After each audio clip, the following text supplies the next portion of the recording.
It's that time of the year for me to start dropping my upcoming games list videos, and what better way to start than with CRPGs. Sit back, relax, and enjoy the video, but if I was you, I would keep your hand ready to wishlist a few games on Steam to show support to the devs in this amazing CRPG genre.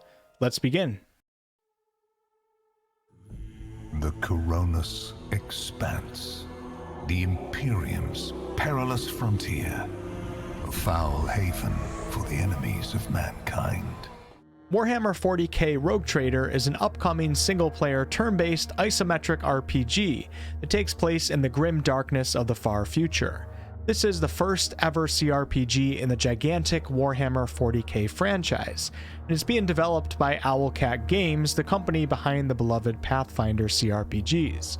This game will be playable in its alpha stages on December 7th, which is actually tomorrow as of the day of release of this video, and based on Owlcat's previous game development cycles, the official release will probably fall somewhere between the end of 2023 and the first half of 2024. Rogue Trader will be releasing on PC, and their website also kind of gives off the impression that it will be out at least at some point for consoles too. And considering that their previous games were console and PC, I'd say that console is pretty likely.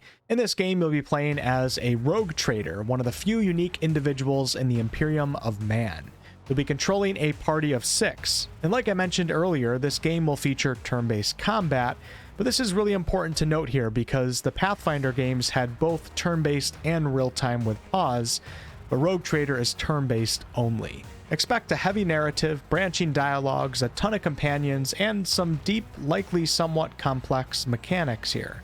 If you played the tabletop RPG, you'll probably have a jump start in knowledge over everyone else, but do note that this game is inspired from the tabletop RPG. It's not a direct copy.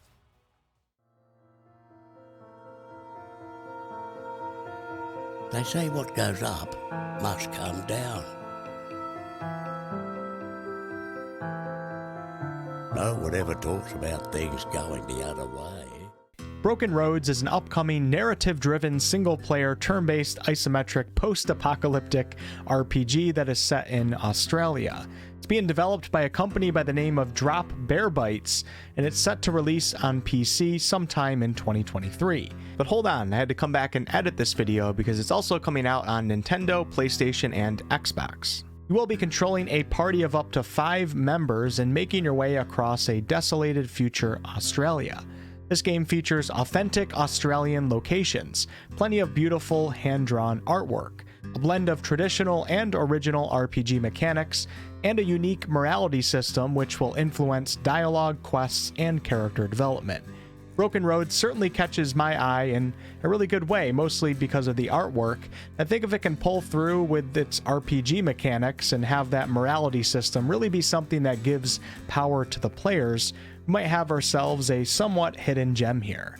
Like with any other game that you're interested in, especially the games being developed by smaller, less-known companies, be sure to wishlist it over on Steam to show your interest.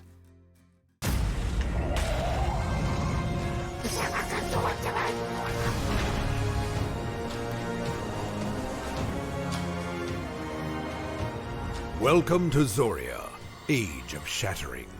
Zoria Age of Shattering is an upcoming single-player isometric turn-based story-driven RPG set in the expansive fantasy world of Zoria.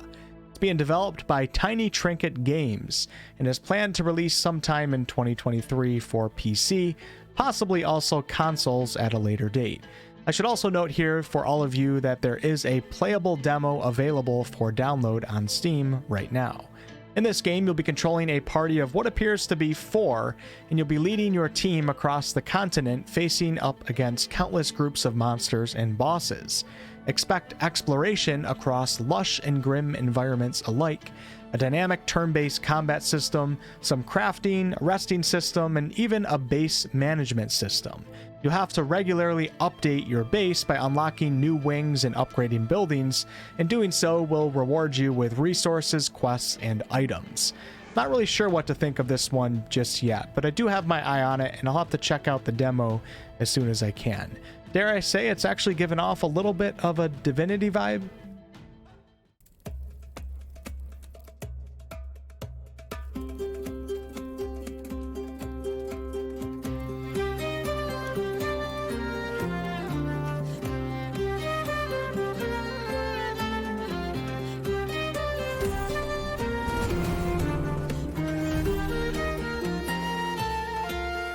Baldur's Gate 3 is an upcoming turn-based isometric and somewhat third-person RPG that takes place on the continent of Faerun, Baldur's Gate, in the Forgotten Realms Dungeons & Dragons setting, and it's being developed by Larian Studios, the company behind the famed Divinity series. This game is currently still in its early access phase, but we should be getting an official release sometime in 2023. In fact, there may even be an announcement for this release in just a few days from now at the Game Awards. I'm not entirely sure, but be sure to do a quick Google search. This game will be releasing on PC, and it was also planned for Stadia, but unfortunately Stadia is no more. If I had to guess, I would say that it will get a console release, but probably at a later date than PC, but Larian has not commented on this yet. So Baldur's Gate 3 takes place over 120 years after the events in Baldur's Gate 1 and 2, but you'll not have to have played the originals to be able to jump into this one and have a good time. The game's classes, races, and mechanics are largely based off of 5th edition Dungeons & Dragons, and the game has a heavy focus on its narrative, allowing players a ton of agency accompanied with many story permutations. You'll be controlling a party of up to 4, or if you want to play multiplayer, you can have up to 3 of your friends join you on your adventures.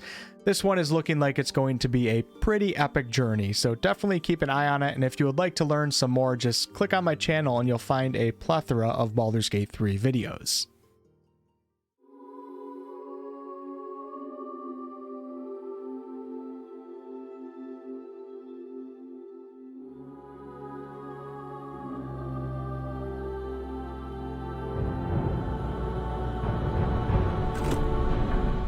Now, I'm not sure if this game technically falls into the CRPG category or whatever, but there's something about it that looks really interesting in my opinion, and I wanted to share it with you all.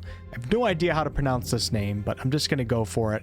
Archaelund is an upcoming single-player, first-person, and isometric tactical turn-based RPG. It's being developed by 4 Dimension Games. We do not have a release date, but according to what I've read, they need at least a few more months before going into early access. As you can see, you explore the world from the first-person perspective, but when combat starts, the view then changes to a top-down perspective where you'll issue orders to your party.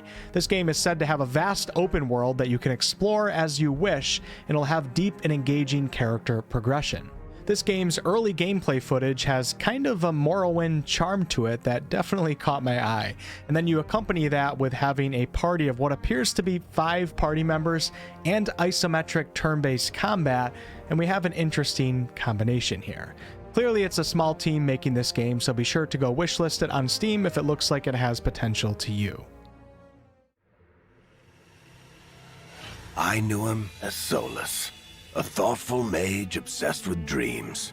But long ago, he had a different name. Fen Harel, the Dreadwolf. Dragon Age 4, but actually we can say Dragon Age Dreadwolf now, is an upcoming single-player, third-person, and isometric RPG, and it's of course the 4th main installment in the Dragon Age franchise. We still don't have a ton of information on it at this time, but it's expected to release on PlayStation, Xbox, and PC. I guess at this point, I'd say we're maybe looking at a 2024 release, possibly late 2023. BioWare did recently update us, letting us know that the team has hit their alpha milestone, and the game is playable from start to finish in this alpha stage. Those of you who have played the previous Dragon Age games will know that we'll most likely be controlling a party of 4 once again, and the game should have a very heavy focus on story and of course companionship. We know that the game will take place in Tevinter, which is the oldest surviving human nation on the continent of Thedas, and we'll be visiting the magical capital city of Minrathous. Looking forward to seeing some gameplay on this, hopefully sometime soon.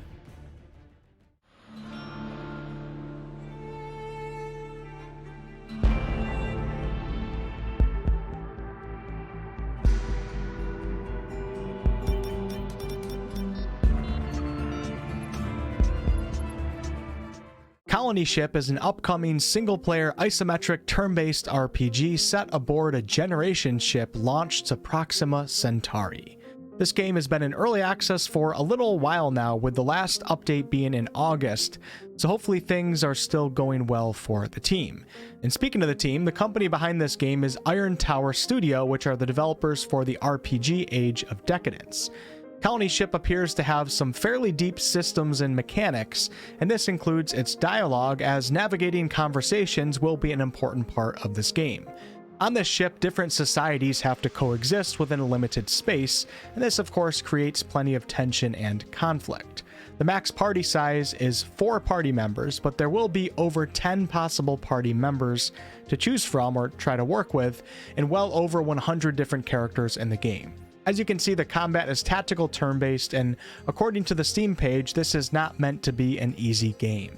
It looks like a lot of passion is being put into this one, and its early access so far has very positive reviews, so I think this is one to keep an eye on.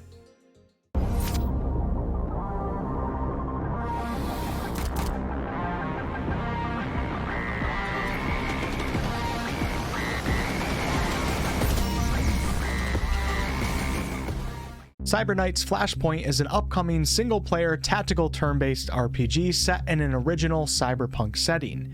This game seems to be more of an XCOM type style game, so not really your traditional CRPG, so to say, but close enough for this video. Treese Brothers are the devs behind this game, and its current planned release date is Q1 of 2023 for PC, so we're getting pretty close to this one. In this game, you'll be commanding a company of shadow mercenaries working for the highest bidder, so be prepared to build your own team of hackers, mercs, and malcontents.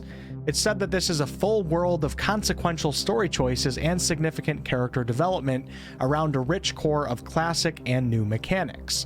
Cyberknights will feature third-person turn-based squad tactics, unique cyberpunk stories, the thrill of the heist, power play strategies, endless builds, safe house base building, and evolving characters. Their most recent game from 2018, called Star Trader Frontiers, was loved by many, so don't overlook this one. It looks like it has a lot of potential. And the last two that I have for you all are quick ones that I also covered in last year's video. Both of these games are, I think, one-man projects, and they both have playable demos available on Steam right now. Hi there, I'm Scott Brown, a solo developer for the game Journey for the Crown. Starting off with Journey for the Crown, which is an upcoming single-player isometric, and I put this in quotation marks, real-time and enhanced with a pause system, end quote, RPG. Like I said, there is a demo, but the release date is TBA for PC. In this game, you'll explore with a group of characters that you come across throughout the story. You'll be building up characters with items, abilities, talents, and mixing up secondary class design to build unique characters. Journey for the Crown will also feature a choose-your-own-adventure dialogue system with many zones to explore, and this gives it a bit of a sandbox feel. Really cool project, and for a one-man dev team, this is clearly a ton of work and a lot of passion has gone into this, so be sure to try the demo and give it a wish list on Steam. Discover a world of magic and steam technology. An alternate London where mythical creatures coexist with humans. And lastly, Sovereign Syndicate is a single-player CRPG set in Victorian steampunk London with a coming soon release date. This game will have an open world of back alleys, brothels, and opium dens, and you'll play as one of 3 playable characters with 3 intertwined stories to experience. Expect a branching narrative and a dialogue system, and you'll be leveling up your skills. Instead of a dice system, though, this game has something that they're calling the Tarot Card Chance system, so luck will definitely play a role in your fate. Thank you so much for watching, and of course, let me know what CRPGs you are looking forward to below in the comments, and if I missed any, I definitely want to know, and I'm sure everyone else would like to know as well. Many more RPG videos to come, and I also have a few more upcoming list videos, so be sure to hit that subscribe button if you enjoyed this content, and I'll catch you on the next one.